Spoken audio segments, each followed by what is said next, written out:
गण गण गणात बोते, गण गण गणात बोते, गण गण गणात बोते, गण गण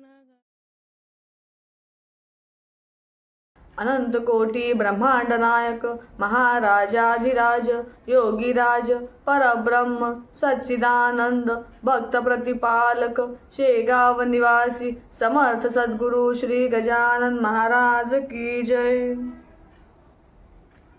सर्व श्री भक्तांना माझा नमस्कार. तर मी आज पुन्हा घेऊन आले आहे एक विलक्षण असा अनुभव. म्हणजे थंबनेल बघून तुम्हाला कळलं असेल की थरारक अनुभव मी का म्हटलंय. तर हा अनुभव ऐकल्यानंतर तुम्हाला कळेल खरंच अतिशय थरारक अतिशय विलक्षण असा हा अनुभव आहे.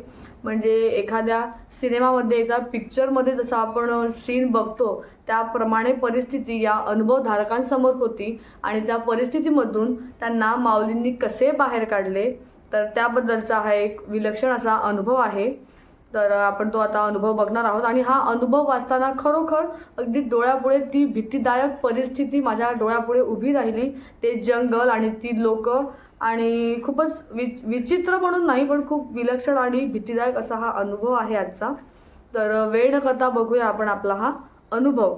तर हा अनुभव आपल्याकडे आला आहे पुण्याहून श्री चंद्रशेखर नारायण भिडे यांच्याकडून. तर सुरू करूया आपला हा आजचा विलक्षण थरारक असा अनुभव. झारखंड एक न विसरणारी अनुभूती. श्री गजानन महाराज ब्रह्मांड नायक समाधीस्थ झाले असले तरी त्यांची जागृत दिव्य ज्योती शेगावात आहे हे खरे. ह्याचा अनेकांना अनुभव प्रचिती आली आहे. आपल्याला योग्य वेळी कोणत्या रूपाने येऊन कशी मदत करतात आणि त्याची साक्ष पण देतात. हा अनुभव लिहिताना मला गजानन विजय पोथीतील गणू जवरे याचे गंडांतर टळलेला चमत्कारच आठवला. अशा अनेक अनुभूती अनुभवल्या आहेत. माझे वडील नारायणराव हे दत्तभक्त होते. श्री दत्त महाराजांची कृपा असल्याने आमच्या घरात अशा अनेक अनुभूती आम्हाला अनुभवता आल्या.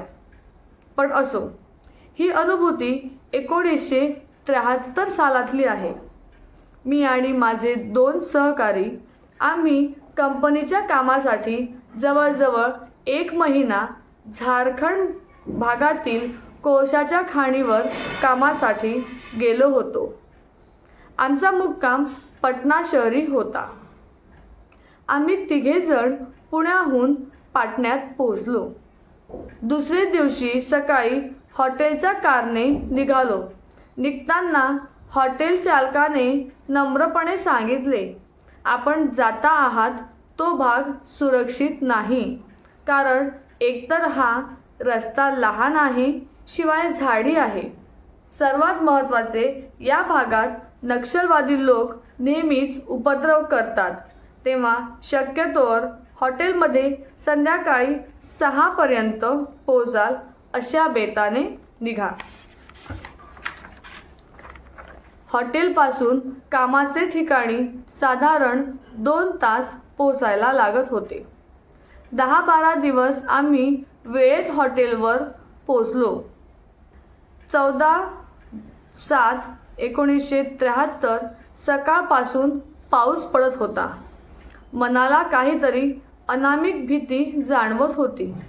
आम्ही हॉटेलवरून नेहमीप्रमाणे निघालो. वाटेत कारचे टायर पंक्चर झाले. त्यात वेळ गेला. कामावर 10च्या पुढे पोहोचलो.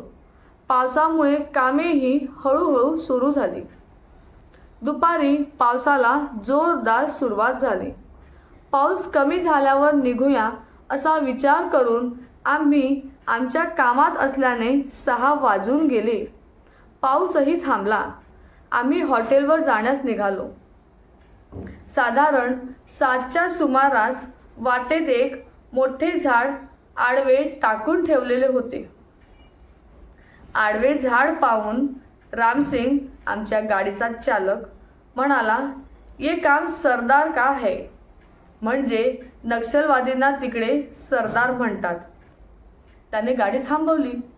रामसिंग म्हणाला, गाड़ी में बैठे सरदार के लोग आते ही होंगे. खरंच कारच्या समोरून 2 बंदूकधारी आणि मागून 2 बंदूकधारी आले. त्यांनी कारच्या काचेवर बंदुकीच्या नळीने टकटक करून कारची दारे उघडायला लावली. आम्ही कारमधून खाली उतरलो. त्यांनी विचारले, कहाँ से आए हो बबुआ? सरकारी हो? आम्ही म्हणालो, नहीं, पुणे से आए हैं, कंपनी काम से, कोयले की खदान में आए हैं. तो म्हणाला, पुलिस वाले तो नहीं भेस बदल कर आए. आम्ही म्हणालो, नाही. आम्ही त्यांना आमच्या कामाची कागदपत्रे दाखवली. ते म्हणाले, क्या लिखा है अंग्रेजी मा? त्यांनी कागदपत्रे उलटी सुलटी करून पाहिली. बहुतेक त्यांना काहीही न समजल्याने त्यातील एक जण म्हणाला, काला अक्सर भेस बराबर, चलो सरदार के पास, वही जाने हमें क्या. सरदार म्हणल्यावर मनात सर्र झालं. निघाली आमची वरात. पुढे 2 बंदूकधारी, मध्ये आम्ही आणि मागे 2 बंदूकधारी. मनोमन गजानन महाराजांचा जप करायला सुरुवात केली. महाराजांचा धावा करून पुण्यात सुखरूप पोहोचवा. घरी आई एकटीच आहे वाट पाहणारी, दुसरं कोणीही नाही. आपणच यातून सही सलामत सोडवा, अशी प्रार्थना मनात सुरू होती. थोडा वेळ चालत गेल्यावर एका मोठ्या झाडाखाली टपरीसारखे होते. तेथे त्यांनी आम्हाला उभे केले. खडे रहो, सरदार आता ही होगा. काही वेळाने मिलिटरीच्या गणवेशात, खांद्यावर बंदूक, कमरेला गोळ्यांचा पट्ट्या, राकट असा सरदार आला. त्यांनी आमच्याकडे एक नजर टाकून टपरीत असलेल्या खाटेवर तो बसला. भिका जरा सीसा ले आओ. सीसा म्हणजे दारूची बाटली. त्याने सीसा जवळ रिकामा केला. भिका कहाँ से उठा के लाए कबूतर? सरदार मड़ा नाले के पास से मोटर में जा रहे थे. पुलिस वाले? सरकारी अफसर? कौन हुए? सरदार, ये कंपनी के काम से कोयले की खदान में आए हैं. कुछ माल पानी है? नहीं सरदार, कुछ कागद है. एकंदरीत आम्ही फाटके आहोत हे सरदारच्या लक्षात आले. त्याने चटकन आपला पवित्रा बदलला. इतनी देर तक क्या कर रहे थे? इन्हें मालूम नहीं ये भवानी सरदार का इलाका है? सरदार, क्या करें इनका? क्या करना है? सरदार खवळून म्हणाला, सालों को खिलाओ, सीसा पिलाओ, बाद में सुला देना. झालं. आम्ही मनात म्हणालो, संपलं सर्व. सरदार म्हणाला, भिका सीसा लेकर आना. आता हूँ सरदार. निघून गेला. बऱ्याच वेळाने सरदार झोकांड्या खात परत आला. भिका खाना लगा सबका. आमची जेवणं झाली. जेवण कसलं? भीतीपोटी 4 घास ढकलले. सरदार ढेर होऊन खाटेवर घोरू लागला. एका खाटेवर 4 बसून होतो. काय होणार हे माहीत नव्हते. मनात धावा आणि जप चालू होता. काही वेळाने सरदार एकदम तिरीमिरीत उठला. भिका, भगा दे उनको. लेकिन क्या हुआ? क्या बताऊं? एक लंबा सा दुबला सा आदमी ने मुझे नींद में लाठी से इतना मारा, मेरे मुंह से खून निकला. असं म्हणून त्याने हाताने तोंड पुसले. सरदारच्या हाताला खरोखरीच रक्त लागलेले पाहून आम्हीही बघतच राहिलो. भगा दे सालों को. सरदार म्हणाला, उठो. आमची वरात कारपाशी आली. आम्ही कारमध्ये बसलो. गाडी पाटण्याच्या दिशेने धावू लागली. गार हवा, चंद्रप्रकाशामुळे मनावरचं ओझं ताण कमी झाला. हॉटेलवर आम्ही सुखरूप पोहोचलो. दारात डोळ्यात प्राण आणून हॉटेल मालक आणि त्याचे सहकारी उभे होते. आम्ही सुखरूप आलो हे पाहून मालक म्हणाले, मारने वाले को बचाने वाला भारी पडता है. आम्ही खाली उतरल्यावर अवलियाचा जयघोष केला. आता हा अनुभव ऐकल्यावर तुम्हाला कळलं असेलच की मी थरारक अनुभव याला का म्हणाले. खरोखरच वाचताना खूप छान वाटलं, म्हणजे थोडीशी मजाही आली आणि आश्चर्य वाटलं की खरोखरच महाराजांनी इतका मोठा अनुभव त्यांना दिला, किती त्यांची भक्ती असावी की महाराजांनी स्वतः तेथे येऊन त्यांना सोडवले.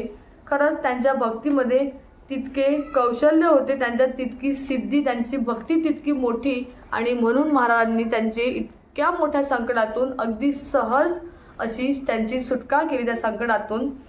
तर माऊली असेच आपल्यावरचेही बरेच संकट माऊली निवारत असते. तुमच्यावरचेही असे संकट कुठले माऊलींनी निवारले असेल, तुम्हालाही माऊलींचे काही अनुभव असतील तर ते आमच्यापर्यंत नक्की पोचवा आणि ते अनुभव आमच्यापर्यंत पोचवण्यासाठी खाली व्हॉट्सअप नंबर येत आहे, तर त्या व्हॉट्सअप नंबरवर तुम्ही मला तुमचे अनुभव एका कागदावर लिहून त्याचे फोटोज मला तुम्ही सेंड करू शकता. शक्य नसेल तर तुमचे अनुभव व्हॉट्सअपवर किंवा तुमच्या मोबाईलमध्ये रेकॉर्ड करा आणि ते रेकॉर्डिंग मला पाठवा. जर तुम्हाला तुमचे नाव न सांगता अनुभव प्रसारित करायचा असेल तर तेही आपल्या चॅनलवर शक्य आहे. तुमचे नाव न सांगता, तुमचे गावाचेही नाव न सांगता आपण फक्त एक श्रीभक्त म्हणून तुमचा अनुभव आपल्या चॅनलवर प्रसारित करणार आहोत. तर कुठलाही संकोच न करता पुढे या आणि माऊलींच्या या उपक्रमामध्ये माझी मदत करा, मला सहकार्य करा. भेटूया पुन्हा एका अशाच नवीन अनुभवासोबत किंवा श्री गजानन महाराज भक्तांची मांदियाळीसोबत. तोपर्यंत श्री गजानन, जय गजानन. आणि हो, आपल्या चॅनलवर येणारे सर्व अनुभव बघण्यासाठी आपल्या चॅनलला श्रींची प्रचिती या चॅनलला सबस्क्राईब करा आणि नोटिफिकेशन मिळण्यासाठी बेल आयकॉनवर क्लिक करा, जेणेकरून पुढे येणारे सर्व अनुभव तुम्हाला वेळोवेळी मिळतील. भेटूया पुन्हा एका नवीन अनुभवासोबत. श्री गजानन, जय गजानन. गण गण गणात बोते, गण गण गणात बोते, गण गण गणात बोते, गण गण